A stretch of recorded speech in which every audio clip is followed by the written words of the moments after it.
Arcueid's life cannot be saved. I don't believe you. And to an extent, it might be hyperbole, because that doesn't quite line up with the Arcueid we know. Hi, I'm Avaris Arcueid, back with Tsukihime. Last time, although Shiki went after Arcueid to try and help her fight the dead zombie thralls, she was busy slaughtering the dead, and Shiki caught sight of her mystic eyes of enchantment, and he attacked her, lewdly. Consent was, questionable, on both sides apparently. It's indicated he was pushed to do it by the same mental force that caused him to kill Arcueid when he first saw her. Further complicated because Shiki saw Arcueid's mystic eyes of enchantment that make anyone who sees them desire her. But wait, Shiki's power of love gave us the option to say, no, we're not going to do something she doesn't want. His love meant he could overcome lust magic. How nice is that? So, nothing all that bad happened, mostly.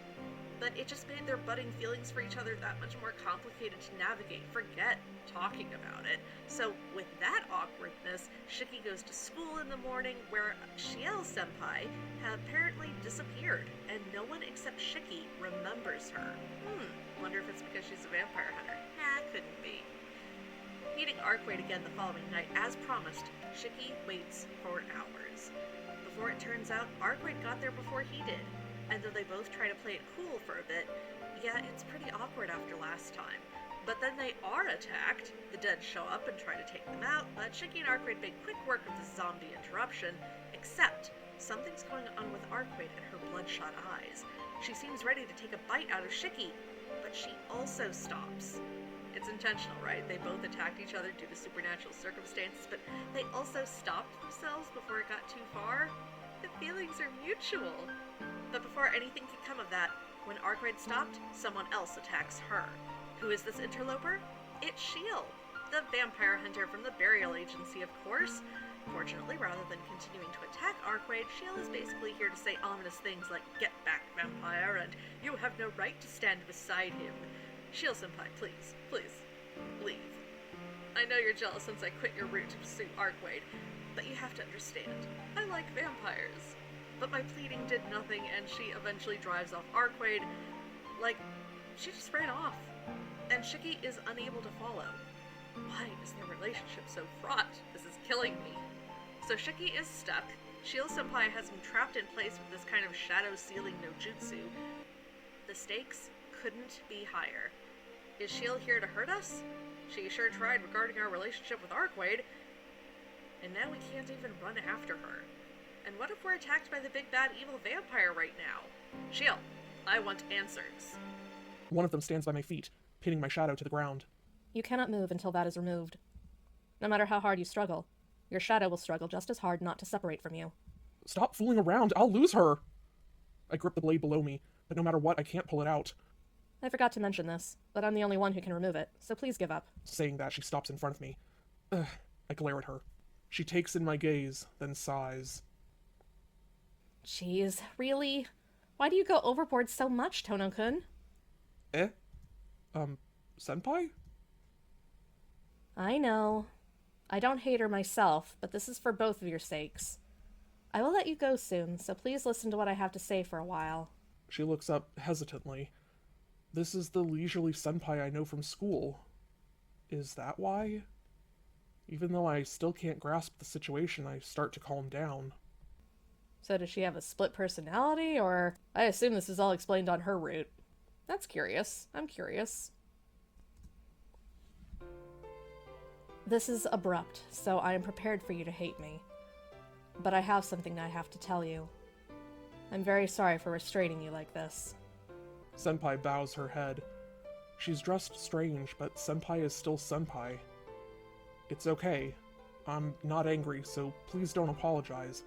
You've already helped me once, senpai, and I want to ask you some things as well. That does help. But what would you like to ask me, Tono-kun? Isn't it obvious? Just who are you, senpai? Dressed like that and smashing away Arcueid, and I'm the only one who remembers you at school. Senpai gives a sigh in response. Then let me ask. Tono-kun, what do you think about me? I've only heard some things from Arcueid about the church and stuff. That's right. As you know, I am an exorcist of the church. My specialty is hunting vampires. I can't answer anything else, but I think that is enough for you. Enough? So she is saying, we'll get more information if we actually go on her route. How sneaky of you, Shiel. Why would someone like you even come to my school? If you wanted to exterminate vampires, wouldn't you be searching the city like Arcueid? No. There was a reason for me coming to your school, Tono-kun. Right. Since this overlaps with the talk I want to give, I will ask the questions from now on. Tono-kun, you seem to have teamed up with her, but do you know anything about what she's after? Yeah? Well, I heard he's the old type of vampire who drinks the blood of humans to expand his territory. It seems you know about the two main classifications of vampires. Then I think you know about how he is imperfectly immortal. Yeah. About how he needs to drink blood to maintain his body. But on the other hand, as long as he can drink blood, he'll never age, right? Yes. But you can't say he's immortal in the end, can you? Besides, there are ones for whom drinking blood does not maintain their body fully, and there are some that are exterminated by us. You can't call something that can die like that immortal. She has a fair point. Well, certainly, he's not immune to death. I don't know what Senpai's trying to get at here. Is this related to why you came to my school? Of course. Jeez, please wait until I'm finished.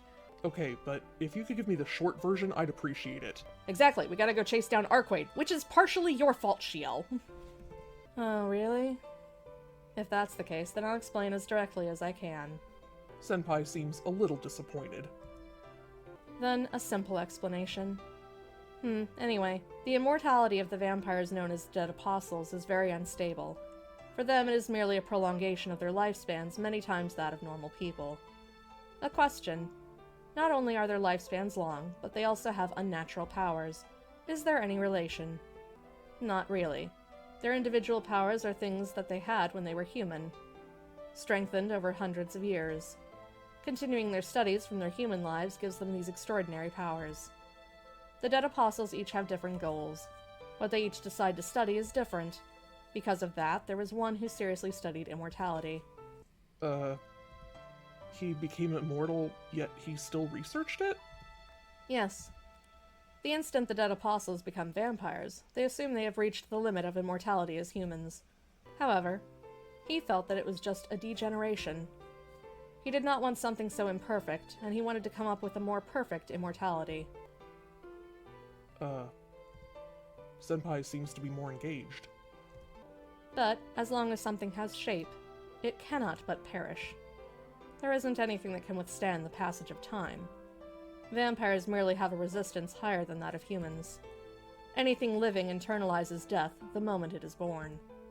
Even if in possession of a body which does not age, as long as it exists, it cannot escape death. To escape death is to die. This contradiction is a problem that cannot be solved. Yeah. Everyone has death within them.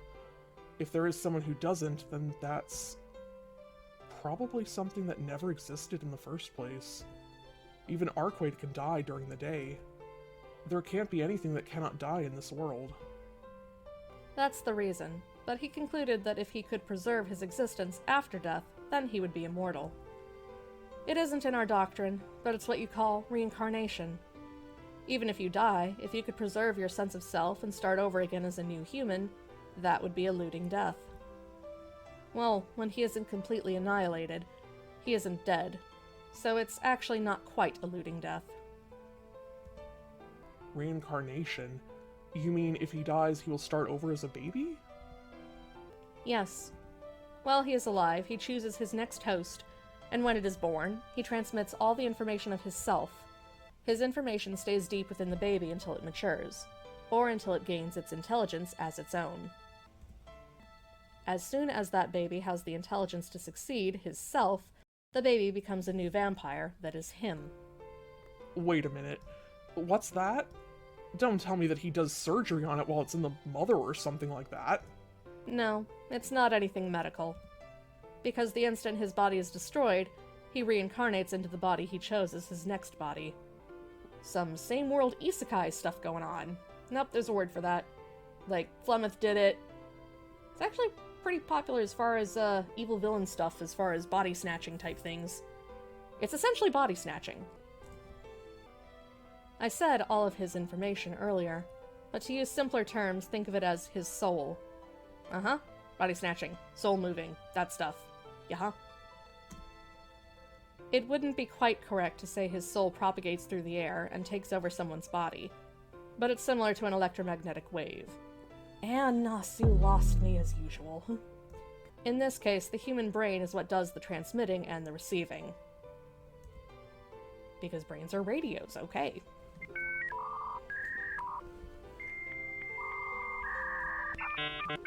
His exceptional point is that he took this soul, which is incalculable, and something that disperses as soon as it leaves the envelope of the body, and processed it as something that could be transmitted. Sorry, Senpai. I can't see how this relates to you coming to my school. It is related, because this reincarnating vampire is in your school, Tono-kun. I called it! Nothing happened at the school when they went there on their date, but gosh darn it all, I called it! I knew something was funky about the school. Huh? The vampire I am pursuing, and the vampire Arcueid is pursuing, are the same. Although she probably only referred to him as the enemy. I nod silently. Certainly she's only used the word enemy, but she never told me anything about him. Her duty was to kill vampires, but since he appeared, she only pursued him. He has reincarnated 17 times already. She has destroyed him every time. Every time?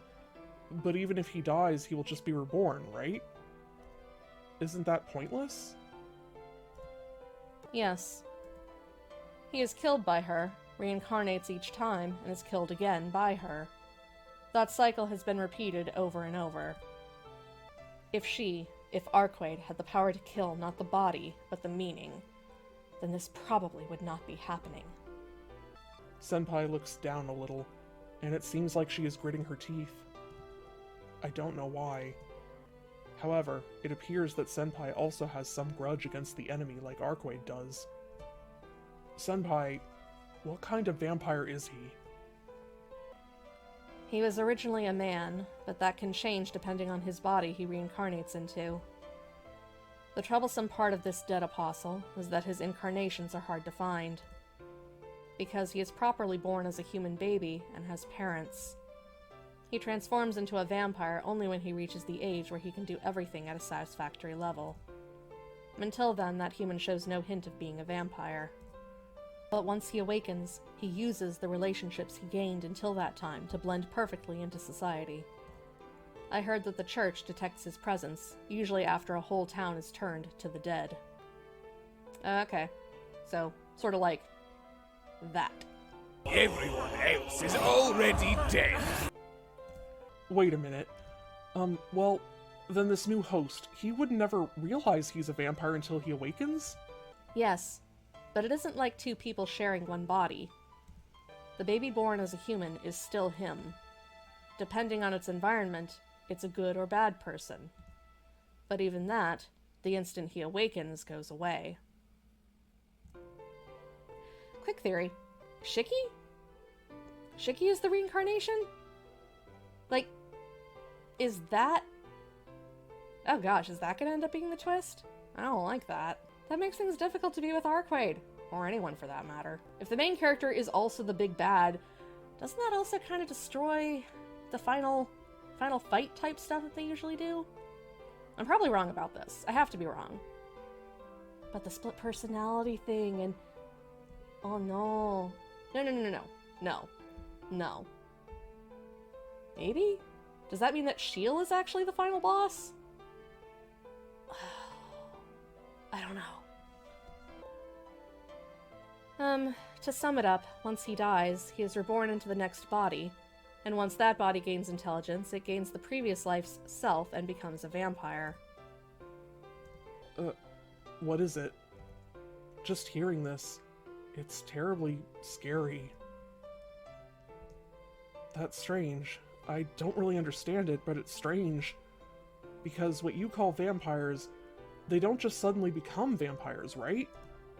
So even if their old self awakens, wouldn't the body still remain human? No. Reincarnation isn't the transmitting of personality. It is the transmission of the soul. Once bitten by a true ancestor, not just the body, but the soul is forever soiled. He transmits all of his information called his soul to his next self. So when he awakens, the body becomes one of a vampire, but Shiki is an incomplete awakening, possibly, maybe? But what? As you said, just that is too weak. So he selects his next host while he is alive. The family he is born into must meet two conditions, the first being one of wealth. Being born into a family of high social standing, property, and money makes it easier to make the whole town into vampires later on. And there is another requirement. This is the important one, but amongst normal people like us, there are also people that carry special powers. Not like magic, which is a mystic power that can be learned, but rather special abilities from birth. Such people are normally called demonic children, or psychics. Just like in Mob Psycho. That makes sense. Or Akira. These special abilities are genetic, so they are inherited, passed on by blood. He chooses those families that have something not human in their lineages. A family with wealth and influence and inhuman power. I don't know, this is starting to fit Shiki more and more. Akiha's not the final boss. There's no way. No. No. That doesn't sound right. Those are the requirements for his host, Tono Shiki-kun. Yeah, it is kind of like she's just telling him outright, that's you! Is she gonna get that direct? Or is Nasi misleading us? Could be misleading us. There's still something weird. I think that story is weird. What's weird is that Senpai is telling me this story. His name. Yes. Did he say something? His name.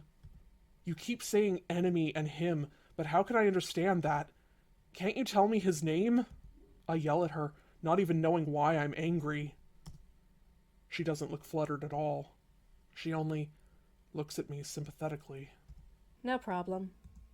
Among the dead apostles, he is known as the Serpent of Akasha. This is due to the serpent being the symbol of infinity and cycles. Incidentally, we are in the year of the snake, as I'm playing this. How nice. Shedding its skin and gaining a new body, it was perfect for his name. On the other hand, he is recorded in the church as the Infinite Reincarnator. His human name is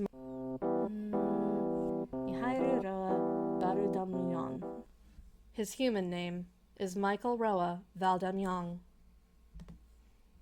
He is also simply referred to as Roa. Roa? Never heard of it. Of course. It's not like I've ever met him.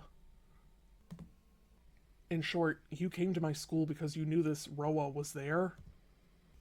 Yes, it truly was a sketchy feeling, but I knew this incarnation of Roa was there. I can sense Roa far better than Arcueid. That's why I came here much earlier than Arcueid and already found out who his new host is. The voice stops for some reason. Senpai looks at me sympathetically like before. I explained this before, but Roa chooses fine lineages and excellent bodies for his next host. So once you find out Roa is in this place, the answer comes naturally when you investigate the families which meet his criteria. In this area, there is only one old family that meets his criteria. I don't have to say any more, do I, Tono Shiki-kun? You do not. I get it. I don't know if Shiki does, but That's why. That's why I'm saying this conversation is weird.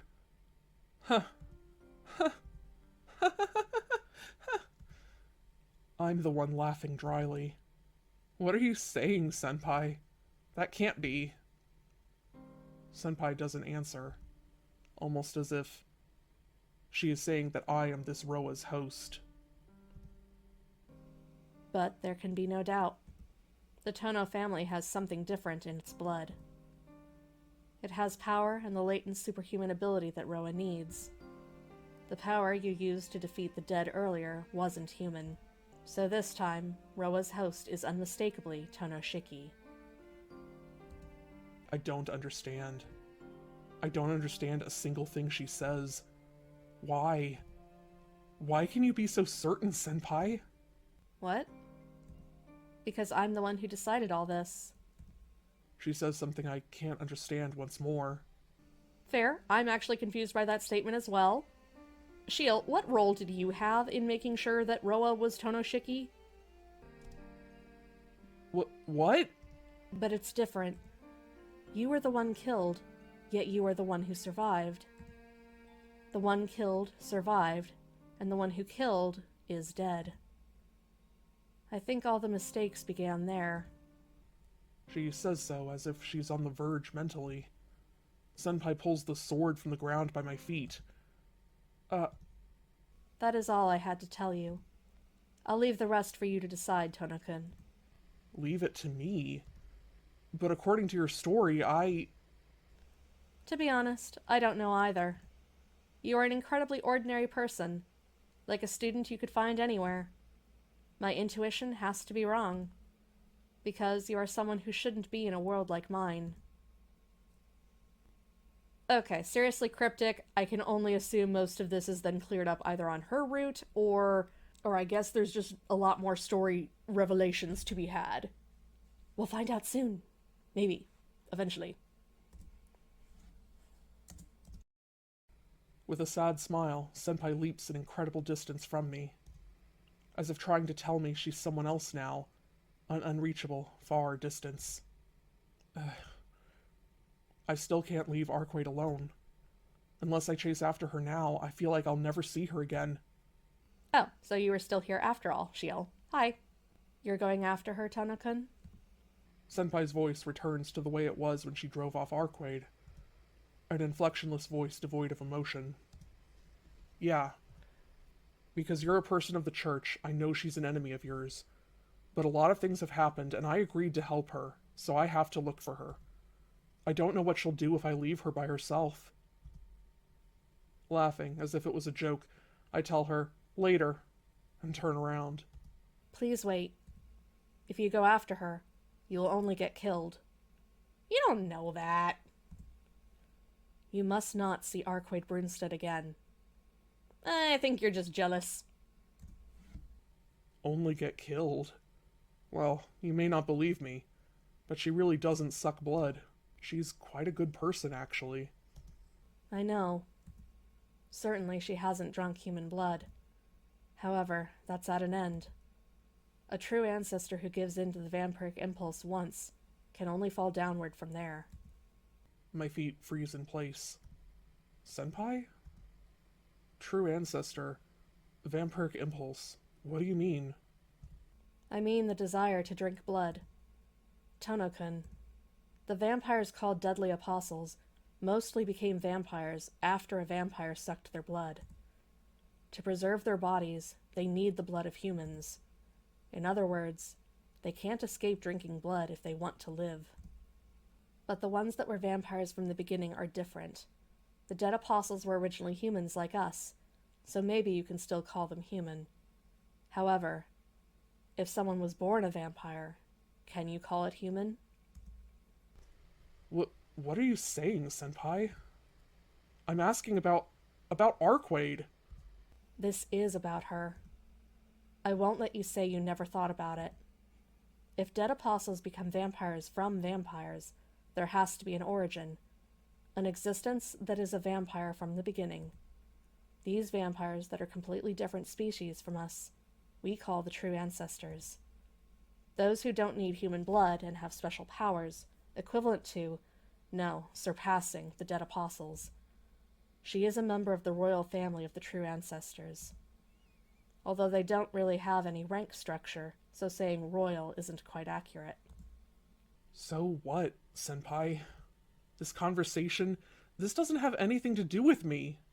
it does. These vampires, known as the true ancestors, have a deeper impulse to drink blood than the dead apostles. Her eyes are completely emotionless. Like mirrors, they show my agitated face. Do you see, Tono-kun? The true ancestors can live without human blood. However, maybe a mistake happened in their evolution, or maybe there's no such thing as a perfect existence. But anyway, there is a period when they desire the blood of humans. The instant a human has his blood drunk by them, he no longer remains human. True ancestors are on a scale different from humans as creatures. When the powerful life of a true ancestor touches the blood of a human, the sheer difference means a human cannot remain human after such contact. Like a small wave absorbed into a larger wave, that person becomes a part of the true ancestor. To simplify, it becomes a doll. The problem is, there's no reason for their vampiric impulses. There's no reason, so there's no way to stop it. The fatal flaw in an otherwise perfect existence. You can call it a terminal illness. Anyway, they live by resisting their urge to drink blood. It isn't a matter of using the mind to put up with it. They use all their powers to resist this urge and seal it within themselves by force. By using their enormous power on themselves, they are suppressing the vampiric impulse. But if something external causes them to lose their power, what do you think happens to their ability to suppress it? If something external causes them to lose power, such as receiving a wound which requires power to heal, or using power to regenerate after being killed completely. So let's say she has 10 units of power, and say she uses 7 of them to resist the urge to drink blood inside her. But if, for some reason, she loses 5 out of the 10 units, then even if she uses all her remaining power, she can only use 5 units of power to resist. That's not enough. Then what will it take away from her? And what happens to those true ancestors who couldn't resist, Senpai? They drink human blood, of course. After that, nothing. Once they give in, they can only keep on falling. Once a true ancestor knows the taste of blood, I hear the urge becomes many times more painful than before. As a result, they aren't able to resist the urge anymore. And when that happens, they become the dreaded demon lords. There's demon lords in this world? Are you kidding me? That actually sounds pretty based. Wait, why has that never come up in Naziverse before? Has it? Are there demon lords? Have I been missing out? Wait, Medusa.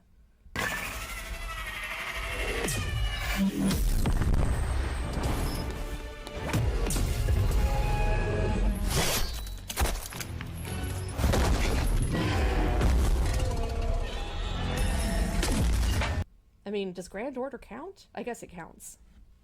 Yeah, that's cool. True ancestors are certainly a superior race, but since they bind themselves to resist the vampiric impulse, they can never utilize their full powers. But once they fall, there is no longer the need to restrain themselves. Then they just become demons which suck human blood for their own pleasure. I remember how Arcueid appeared earlier. Her bloodshot eyes, her wild breathing, her breath assailing my neck. Lies. That's a lie. Because she certainly said she's scared of drinking blood. Yeah, she's scared. Because once she does it, she knows she won't be able to stop. If there is any salvation, it is that the urge is instantaneous. The true ancestors keep just one subordinate for the time the urge gets too great to suppress. That's the beginning of those called dead apostles. They are something that is already dead. A vampire kept alive for the sake of easing the pain of the true ancestors. That is the form of the vampire in this city. But she doesn't have such a thing. No, until now she never needed one. Special among all the true ancestors, she was able to resist the vampiric impulse using her will alone. Then there's no problem. Once her wound heals, once her body returns to normal, she can resist it, right? Technically, but there is a limit, Tono-kun. The vampiric impulse has no end, and it will not go away. The resisted urges which build again and again will eventually overflow their vessel. The longer they live, the larger the vampiric impulse in them gets. And when they can no longer restrain themselves with their own power, when the impulse overwhelms their power, their lives are ended by others. That is the lifespan for those without lifespans. But Arcueid is okay. She's just weak because of me, so after a few days, she'll... Perhaps. But she's reached her limit already. Even though she was only actually active for a few years, the amount of time of her existence does not change. The urge which has grown inside her will soon consume her. There's no denying that now is not the time. Arcueid's life cannot be saved. I don't believe you. I refuse. For the first time, not because of my anemia, but someone else's words, everything starts to fade away in a haze of dizziness. What does it mean? Even though she knows she's past her limit, she's still hunting vampires here? That's odd. No matter how I think of it, it's odd. Which is why I'm also pretty sure that that's hyperbole at this point. I don't know what Shield's actual game is, but I wouldn't put it past her to explain a whole lot of things about how vampires normally work and then saying, yeah, it all applies to Arcueid, so Shiki, you just should distance yourself from her, please. Like, that was what she was trying to do when she first showed up and Arcueid was still here. So we can probably maybe trust what she was saying about Roa, because I don't think she has any upside downside necessarily to telling Shiki that. But anything around Arcueid seems like it might have a little bit of a bias. But I don't know. Nasu also likes his tragic stuff, and Fate's Day Night had its bittersweet, terrible, not so great, very sad endings to the romances, so it's entirely possible that this one's gonna go the same way. But there might be a happy ending, you don't know that yet. I haven't consulted the guide fully, we shall see. It's all lies. Because if she knew she's at her limit, then why would she hunt vampires for our sake? She deals with them not for our sakes, but because it is her purpose. Purpose? Who decided that? Probably the other true ancestors. She was born in the 12th century when there were many fallen true ancestors. The true ancestors could not ignore their fallen kin, nor the dead apostles increasing in number. That's why they created something solely for killing. Without a need for anything else, the most pure true ancestor created for punishment. That is the true ancestor called Arcueid. She's like a nuclear missile without a mind of its own. Once she leaves the castle, her target is definitely destroyed. This dizziness again. She should stop saying that. She's a person. Talking about her like she's just some sort of weapon makes me mad. And to an extent, it might be hyperbole, because that doesn't quite line up with the Arcueid we know. I mean, it kinda does.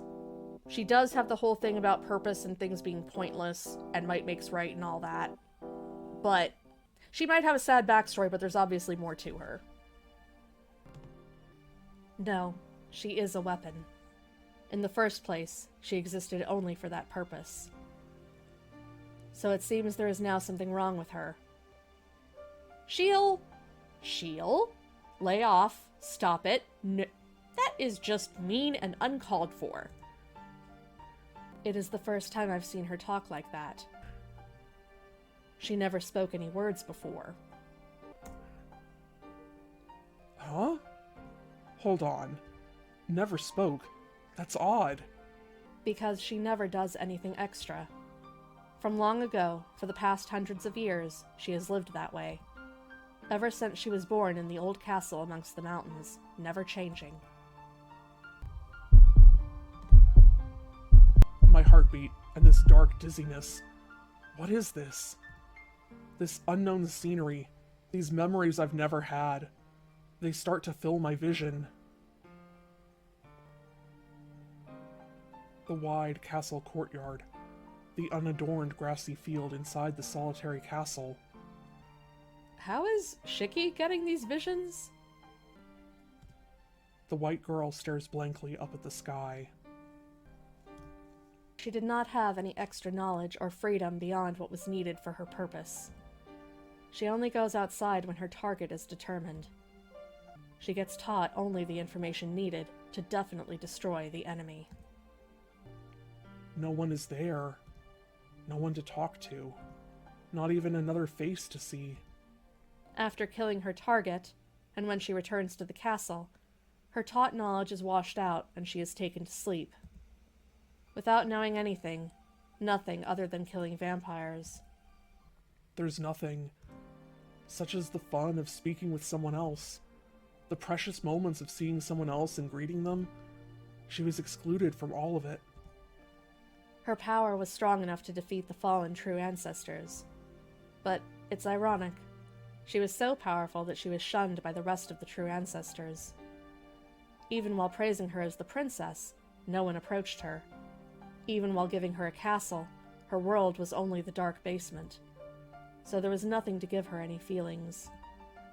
That's almost enough to make me pity her for living a parody of life. She apparently had no words or even time of her own. The true ancestors treated her only as a weapon. A weapon has no need for extra functions, such as baking bread or doing laundry. If you're going to put on extra functions, you would put on something more fit for a weapon, right? I was always taught never to do extra things. Yes, she has said that before. The reason for deciding everything for herself, for having those empty eyes. That's why she never needed anyone else. No, maybe she never knew about it. All they wanted of her was to be a superior killing machine. That's why she doesn't know anything. I don't mean something big like the meaning of life, but not even the small joy of just living normally. She was always so cheerful. Even trivial things made her so happy. So I thought she was always like that. But I was horribly wrong. She really was just enjoying those simple things. She must have enjoyed those things so much. Because it's so fun! I never thought about how life could be fun just by living. Like it was an uneasiness she couldn't understand. The classroom filled with the red setting sun, where she asked me those questions with a reserved voice. Even though Arcueid has existed for so long, she knows less about living than we do. If you convert it to the time she was allowed to move freely, it is amazingly short. Her lifetime was spent almost entirely in sleep. Most likely, a deep, dark sleep. Really? I have enough fun just talking, you know? After dealing with all the fallen true ancestors, she did not leave the castle. Having fulfilled her purpose, the true ancestors sought to educate her properly. However, she could not be free. Because of a slight mistake, she ended up killing all the true ancestors remaining in the castle. Maybe the one that was taught how to kill vampires really did finish her job until the very end. In the end, she was left alone. After killing all the true ancestors, she sealed herself up in the castle. In the empty castle of the true ancestors, bound with 1,000 chains. Whenever Roa is reborn, she awakens from her sleep and moves around for a short time. In the middle of that fixed world, she never said a single word. That's why she is a killer down to her very core.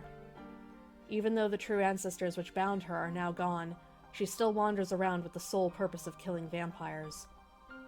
She probably does not have any other fun. That's a lie. That's not what made her happy. I wasn't watching anything. Like her words or her happy face. If only I looked closer, I would have known. All of it. I never realized how alone she was until now. All the things we feel and take for granted, such as talking with a friend about meaningless things or the fun that lets you forget time. At the end of a day, lying down on a bed, and the peacefulness of just staring at the ceiling. To her, those unimportant things were priceless moments of happiness. All of it. What is misery? It's her not even knowing how miserable she is. Such a terrible, almost comical solitude should not exist. Lies, all of it. Enough with all of these difficult things. I never knew she felt such happiness from trivial things. If I could let her know that such things were things she could always enjoy, that would have been such a great... Tono-kun, Her voice returns my vision to normal. what's wrong? You suddenly went quiet and spaced out. Were you listening? No, sorry, I don't remember. I heard you speaking, but it felt like someone else was talking. Senpai nods doubtfully. In other words, she... It's okay. I don't care what she did or what she's like. I can't leave her alone any longer, so I'll be going. Turning away from Senpai, I start to walk towards the city. Tono-kun, once a true ancestor fails to suppress the vampiric impulse, there is no hope for recovery. If she appears in front of you, it means she came to drink your blood. Liar. I think what she says is the truth for her, but it's a different truth than mine. That's not true, because she hasn't drunk blood yet. No. If I had not have stopped her, she would have drunk your blood. You're wrong, because she stopped. Arcueid was fine. That's why even if you didn't stop her, the result would have been the same. Yes, certainly. She stopped right then. So you're going to be on her side no matter what, Tono-kun? Yeah, that has been this playthrough. 100% Arcueid, Yeah. Sorry, Senpai. Senpai doesn't answer. I think I hear her sigh. We may end up fighting, you know. Maybe. But I won't apologize, Senpai. Maybe Sheila is the final boss. Shiki turns into a vampire. Arcueid is already a vampire. We're just two vampire lovers against the world. And we're gonna have to kill Sheila. That sucks. But them's the breaks on this route, potentially. We'll see. There's no response from Senpai. Just her presence getting farther away. Disappearing footsteps. Without turning around, I head towards town, shrouded by night. There's no one on the main street. Not Arcueid, not even just regular people. Dang. This is the same as last night. I don't have any way of finding her. Right now, even though I want to see her so badly, I don't have any means. Even though she's in so much pain, I can't help her at all. Dang it! I'm so irritated, it drives me nuts. Somehow, I have to find her somehow, or else I can't move forward.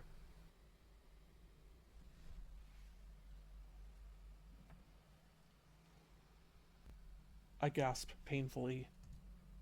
Even though I ran all through the city, I don't see her. My body is exhausted, and I can't get enough air. I breathe harder. The scar on my chest throbs with my heartbeat. Until now, I've never hated this fragile body this much. I hungrily breathe in air. I can't find her. I won't find her just running around aimlessly like this. I struggle for breath. If I have any chance of finding her, it would be rush to the same alley as last night. Unlikely. Go to Arcueid's room. Also unlikely. Wait here in the park. Possibly. This is the promised location after all. But of course I will check the guide and make sure that I'm correct, because I don't want to die again. And I was correct. We're waiting in the park. I'll stay here. We promised. We promised to meet here. We still haven't fulfilled our promise for tonight. To meet here and to fight together. So if I can't break this promise, and if she thinks it's important too, Arcueid will come back here. I can only continue to believe in her and wait here.